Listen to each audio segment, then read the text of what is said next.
It is the final day of Beyonce's Cowboy Carter shows at SoFi Stadium. I know you know because you're going tonight. Yes, the album and tour has a lot of people dressing up like cowboys, but Beyonce is actually supporting real-life cowboys. That's right. Her Be Good Foundation has been donating money to groups around the country preserving Black cowboy culture.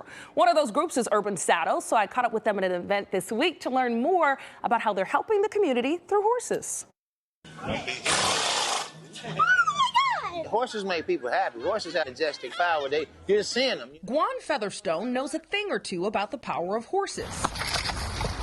He and a few other cowboys brought their horses out to a mental health event at Southwest College in West Adams recently. I always tell people that horses are for your mental health, you know, because they help me so much. Ghuan fell in love with horses back in the 90s. He had just gotten out of the military and come back from living in Europe when he stumbled on a stable in Compton known as The Hill. To find that place, it was like healing for me. The South LA he grew up in was plagued with gang violence and crime, but things were different at The Hill.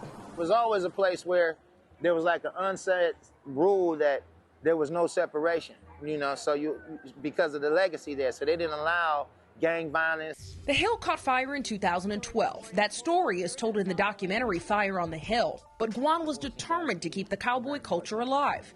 In 2019, he started his nonprofit Urban Saddles, transforming kids and adults in the inner city through horses. Do a lot of people get addicted after they do it one time? Oh yeah, they do. Yeah? Most of the time. Okay, so that's what happened to us. What if they get on at one of these events and they're like, Ghuan, I want to ride more? Then what? Then they come on down to Paramount. We'll get them out there in the arena, teach them how to handle the horse, teach them how to sit in the saddle. You're a natural. You got balance. Thanks. Yeah, you're a natural. Everybody else has been freaking out because all you got to do is stay in the middle. Okay. But we'll get them down there and do what we're doing with you. And this is the first steps. They don't just ride. They get to learn how to sit in the saddle, learn their balance, because we can't teach you that. You gotta learn your own way. And while it's emotionally rewarding, it's not always financially rewarding. Woo, I'm about to get chills. Whoa. Let me go back. It was last summer and Urban Saddles was struggling. Woo! Man, because that day, I'm remembering that day.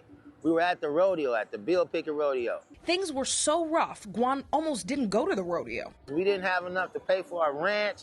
We were losing horses. I already had to sell 2 horses, about to have to sell 2 more. It was like, couldn't pay the ranch money. You know, it's like, oh man, this is bad. But he went and was surprised to be called up on stage. They holding this big old giant check.